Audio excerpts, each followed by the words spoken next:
Far Cry 6.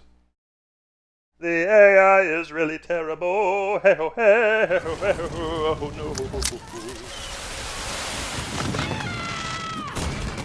Far Cry is a watered-down franchise. The first-person shooter, open-ended combat, and exploration now serve as distractions rather than strong pillars holding the rest of the game up. Still, it's different than games like Star Wars Battlefront 2 that takes out what the core concept was about, or say Battlefield, I almost said Battlefront again, since it sounds and plays similarly, 4. With Far Cry 6, it is there along with the hunting, customization of gear, weapons, and the Ubisoftification of a location, this time being not Cuba. For its credit, these parts are still there, but the horrible AI and gunplay you'll see later in the video make it a game that you stop playing when you get bored with it. These problems are blatantly obvious. I haven't even played that many Far Cry games. The first one I played all the way through was Blood Dragon on the Xbox 360 during a very, very different time for the series. In recent years, it's been Far Cry 5 and New Dawn. Far Cry 5 wasn't the pinnacle of the formula, but you did at least have a proper open world with two diverse AI companions, including vehicles, along with overall decent AI, at least in comparison to Far Cry 6. Some other good additions with the sequel, Far Cry New Dawn, but also some problems starting to creep up with lazy AI, was some health bars that they suspiciously added to the enemies to justify making them dumber bullet sponges. You did, though, have the increasingly harder bases to capture with changed up harder AI enemies as the bases got more difficult, along with good companion AI compared to Far Cry 5. However, now it was reduced to only one AI companion. Still, the stronghold base capturing, whatever it was called thing, did justify the limit to a single AI companion, while the enemy AI was at least better than Far Cry 6's. Now with Far Cry 6, there is an obvious decline. The AI is terrible, no more base capturing, or the strongholds get increasingly more difficult. And now, to artificially limit how easy it is to explore the map, there are automated anti-air installations. At least they're hard and rewarding to knock out and capture, right?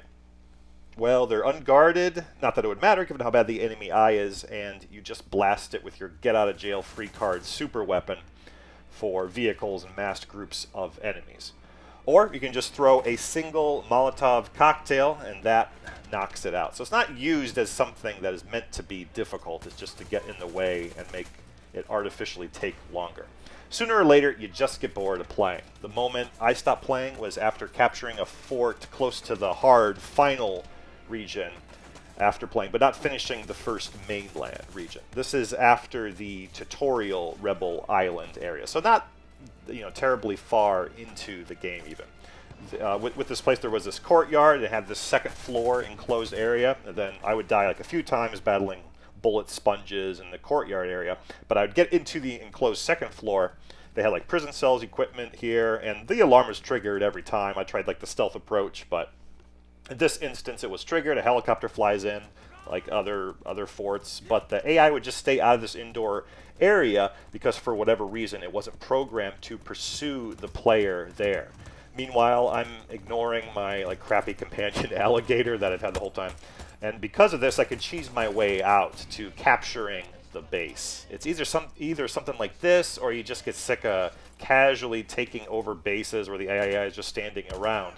And you don't have this like interesting or compelling gameplay in the open world, which is the meat of the game. There's still some good stuff. The distractions, like the cockfighting, is fun, and the special operations are great. I played the first one in this dinosaur park. But it's because, like with this one, these are linear missions focused around the first-person shooter mechanics. They really have to be, so they made that way in this enclosed area. And these are, on the grand scheme, small parts to the game. The gunplay otherwise is the worst yet of like any Far Cry game I've played. And there's not much hope for Far Cry 7, but it's still possible. It's watered down, but all the parts are still present here. I likely see it, though, just being a Ubisoftification of a different location.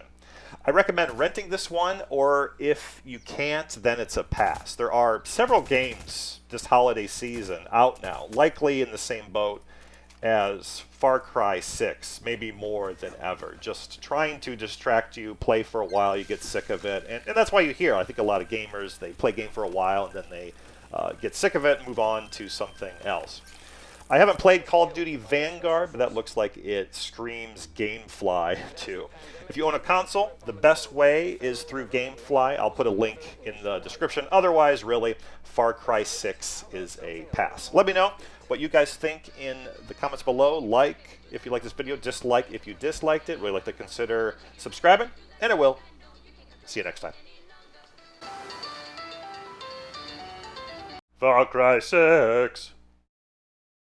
The AI is really terrible. Hey, oh, hey, oh, no.